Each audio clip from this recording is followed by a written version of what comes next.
J'ai acheté 20 € une montre mythique dans l'histoire de l'horlogerie. Elle est dans un sale état et en plus elle fonctionne pas. Donc aujourd'hui on va la restaurer ensemble et je vais t'expliquer pourquoi c'est une trouvaille incroyable. Pour identifier la montre, il y a plusieurs indices. Déjà le numéro de série entre les cornes, le boîtier en acier avec des facettes et le nom de la marque au dos. Pas de doute, on est bien en présence d'une Mido Multifort Bumper boîtier Borgel. Bon, mais ça veut dire quoi tout ça? Mido, ça a été fondé par un horloger suisse en 1918 et ça a eu une vie très sympa pendant une 10-15aine d'années avant une montre qui a tout changé, la Mido Multifort. Sortie en 1934, elle était anti-choc, automatique, anti-magnétique et étanche grâce à son boîtier fabriqué par Borgel qui équipait aussi les plus grandes manufactures du monde comme Patek. Sa dernière révision date de 49, donc je pense qu'une petite restauration lui fera pas de mal. Comme d'habitude, je commence par lui enlever ses aiguilles qui étaient bien fatiguées, donc je vais aussi devoir restaurer. Je lui enlève son cadran qui est pas du tout noté Mido et ça c'est plutôt rare, je sais pas trop pourquoi. Le mouvement est complètement bloqué et en démontant je m'aperçois qu'il y a deux raisons. La première c'est que la crasse accumulée, ça facilite pas le truc. Et la deuxième c'est que les rubis du pont de rouage sont mal réglés et donc bloquent complètement les roues. Avant de tout nettoyer, je m'occupe de régler ça.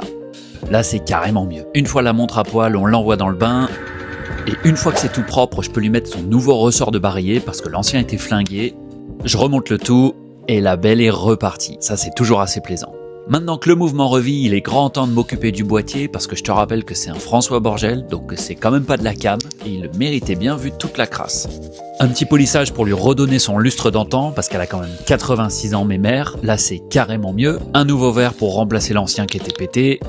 Ensuite, après avoir replacé le cadran, je m'occupe de relumer les aiguilles. Si tu vois pas, je t'ai déjà montré le processus dans d'autres vidéos. Et le lendemain matin, après le séchage, il me reste plus qu'à les reposer et je t'avoue que je suis pas mécontent de l'effet que ça donne. Ensuite, je réemboîte le tout et je fignole les derniers détails. Je revisse le fond de boîte et je peux enfin te présenter cette magnifique Mido Multifort Bumper de 1939. Je l'ai trouvé complètement cassé au fond d'une boîte et pour une montre aussi mythique, c'est pas une destinée. Donc je suis assez fier de l'avoir restauré et de lui avoir donné une seconde chance. Cette fois-ci, j'espère que le bracelet en cuir noir vous aura plu et moi, comme d'habitude, je vous dis à dimanche prochain.